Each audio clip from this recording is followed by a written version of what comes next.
This is my Communications 2025 Persuasive Speech topic. And during this speech, I'm going to be talking about the impacts large-scale agriculture has on the environment. So to start out, what is large-scale agriculture?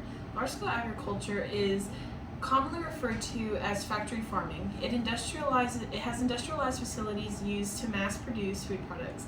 Industrial agriculture is the large-scale intensive production of crops and animals. So what are some products grown on a larger scale? It's basically going to be everything at a grocery store, down to your Lay's potato chips, to your ground beef, to your fruits and vegetables that you get in the produce section. Everything is going to be produced on a larger scale to help feed America or feed, whatever country you're in. So what are some problems associated with large-scale agriculture? To start off, monocultures.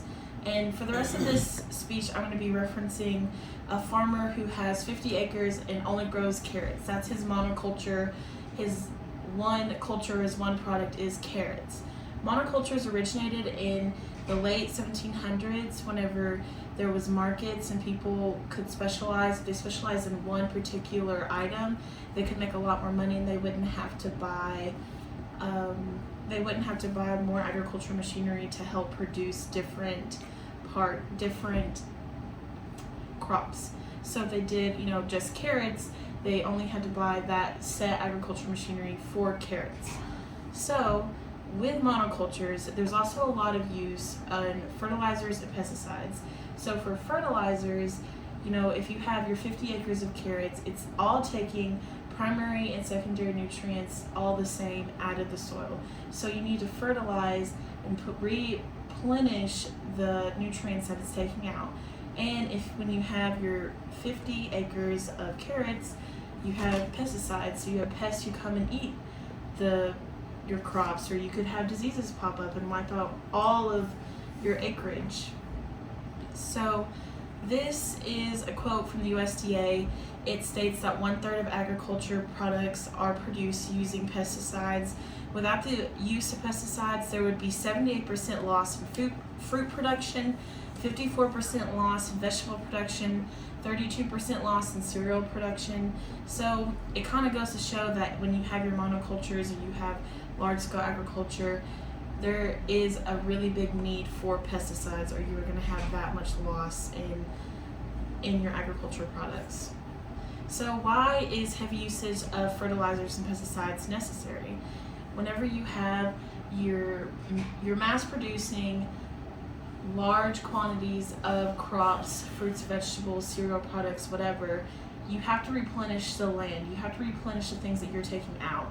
And then for the pesticide, which when you're replenishing it, you're using fertilizers. And for the pesticides, it kind of makes sure that your crop is not going to die. So you're not going to have, a fungus show up. You're not going to have a disease come and wipe out all of your crops. So some side effects of fertilizers and pesticides. The biggest one that kind of overshadows everything else is your application rate. If you don't properly research how to do your application or how to apply your fertilizer, it's all going to get leached into the waterways. And you could oversupply your fertilizer, which could kill the natural flora and fauna. Or the weather is also a really big determining factor.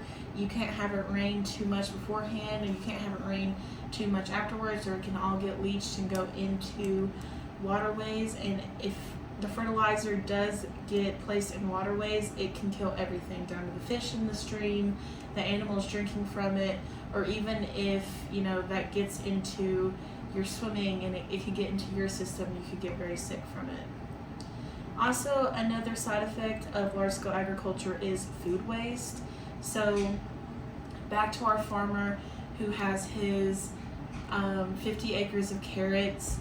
Whenever he's pulling out he's harvesting and he's pulling out all of his carrots, he can see that instead of, his carrots looking perfectly cylindrical, they could have 2 or 3 different points that could separate, and it could be cosmetically challenged. And a lot of people, they think, well, this doesn't look right, so it's not going to taste right, but really it has all the same nutrients as a normal looking, pretty carrot would. So the USDA's Economic Research Service also estimates that 30% of food in the United States goes uneaten at the retail consumer level due to cosmetically challenged fruits and vegetables.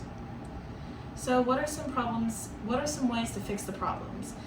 For stopping monocultures, when you stop monocultures, it reduces pesticide and fertilizer usage.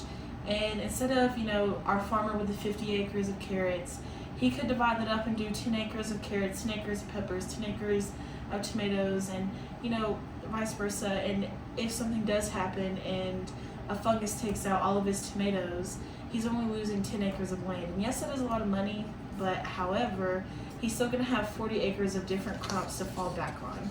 And also, to not let the cosmetically challenged crops go to waste, you could reduce prices for them, even though, it is the same as a regular looking crop. It's just going to look a little differently. Or you could just donate them to food banks for people who need them. And here's my sources. That's about it.